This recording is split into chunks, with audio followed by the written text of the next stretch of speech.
Oftentimes we need to deliver effective feedback right in the moment. We don't have a whole lot of time to plan what we're going to say or think about it. And in those moments, it's really important to make it sound like constructive feedback versus constructive criticism. So I'd like to share with you some phraseology that will help you in that moment. The first technique that I'd like to bring to your attention is called likes best next time. So let's say that you're working with a colleague on a project, or you have an assistant that sent out a memo on your behalf, and something didn't quite get inserted the way you would have done it. Well, you could quickly say to your assistant, for example, here's what I like best about that memo you sent out.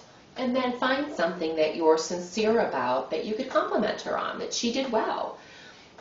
Next time, I would like, and then fill in the blank. And here's where you get an opportunity to say what you would say or do differently next time. It's just a way to keep it sort of upbeat and positive.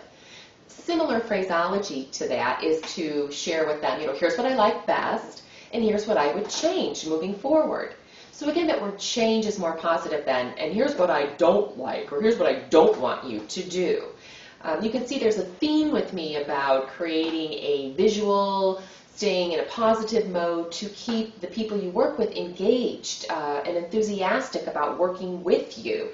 It's just as easy to do this as it is to be negative, but as Jim Rohn used to say, the things that are easy to do are just as easy not to do. So I encourage you to keep it this way. So that's the like best next time type of approach, or the, change, here's what I would do, here's what I like, here's what I would change. There is also a great technique in that moment is to simply ask them. For the assistant example, you would say, what do you like best about the memo that you created? Is there anything you would change if you had more time to do it again? So it's a way to get them to have some self-awareness about what's going on. It's a great coaching technique, and it allows you to not necessarily be the one pointing out the flaws. Now, if they don't see what you're referring to, of course, please still bring it up, but it's a way to get the conversation started. Another approach, if something has already happened in the past that you would like to see behavior changed on, is to use the 3 steps called here's what happened, here's what needs to happen, and here's what I'm willing to do to support that. So let's say that you found out that the company newsletter went out and the product pictures weren't included. So you might sit down with that individual who was responsible and say, here's what happened. I noticed that the newsletter went out and the product pictures that were updated weren't included in that most recent copy. Here's what needs to happen moving forward. We really need to have a check and balance system to ensure that we're always sending out accurate photos to support the articles.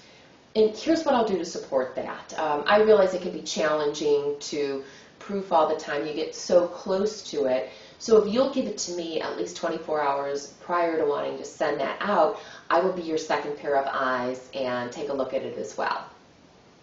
So those are some ways to give really short, quick, effective feedback in the moment. I hope you can see how this will focus again on what to do next versus dwelling on what's already happened and being that buzzkill boss or project friend or manager. So anyway, this is another communication truth from Colette Carlson.